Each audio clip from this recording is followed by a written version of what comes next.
৭১-এর স্বাধীনতা এবং ২৪-এর গণঅভ্যুত্থানকে পরস্পর বিরোধী হিসেবে আখ্যায়িত করবার যে নীল চক্রান্ত আমরা দেখতে পাই, আমরা সেটার তীব্র বিরোধিতা করি। আমরা মনে করি এই বাংলাদেশের ভূখণ্ডের মানুষের স্বাধীনতা সংগ্রামের যতগুলো অধ্যায় রয়েছে, সেই সমস্ত অধ্যায়ের মধ্যে ৭১-এর স্বাধীনতা যুদ্ধ অন্যতম একটি উজ্জ্বল অধ্যায়।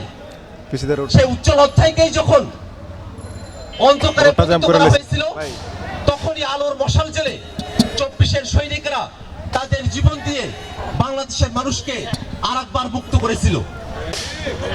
আমরা মনে করি এই ভূখণ্ডের মানুষের যত সংগ্রামের ইতিহাস আছে, এই সংগ্রামের ইতিহাসগুলোকে পরস্পর বিরোধী হিসেবে দাঁড় করাবার কোনো সুযোগ নেই, বরং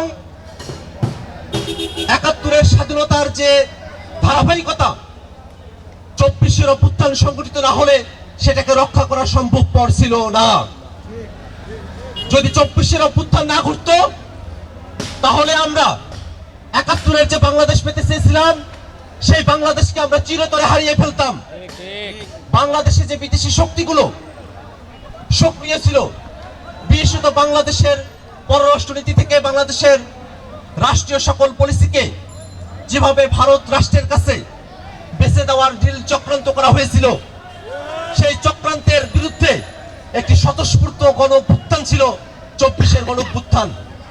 যে গণঅভ্যুত্থানে বাংলাদেশের মানুষ দিল্লি না ঢাকা, ঢাকা ঢাকাই স্লোগানের মধ্য দিয়ে বাংলাদেশে ভারতের আধিপত্যবাদ, দিল্লির আধিপত্যবাদের বিরুদ্ধে তাদের শক্ত অবস্থান জানান দিয়েছিল। আমরা মনে করি বাংলাদেশের স্বাধীনতা যুদ্ধে যারা জীবন দিয়েছেন, যারা সম্ভ্রম হারিয়েছেন, বাংলাদেশের স্বাধীনতা যুদ্ধের পরে ৯০-এর স্বৈরাচার বিরোধী আন্দোলনে যারা শরিক হয়েছেন, ২৪-এর আন্দোলনে যারা শরিক হয়েছেন, তারা সকলেই বাংলাদেশের মানুষের জন্য উজ্জ্বলতম নক্ষত্র। বাংলাদেশের মানুষ আমাদের ৭১-এর শহীদ, ২৪-এর শহীদ, তাদের সকলকে একই সুরে একই সময়ে স্মরণে রাখবার পক্ষপাতী। আমরা যে গণ আন্দোলনের মধ্য দিয়ে গিয়েছি সময়ে সময়ে, সে গণ আন্দোলনকে যদি সফল করতে হয়, তাহলে অবশ্যই সম্প্রতি বাংলাদেশে যে গণহত্যা সংঘটিত হয়েছে, এই গণহত্যার বিচার দৃশ্যমান করতে হবে। বাংলাদেশে মানুষ দীর্ঘ সময় ধরে যে নতুন রাষ্ট্র কাঠামোর কথা বলে এসেছে, সেই নতুন রাষ্ট্র কাঠামো পেতে হলে আমাদেরকে নতুন সংবিধান পেতে হবে।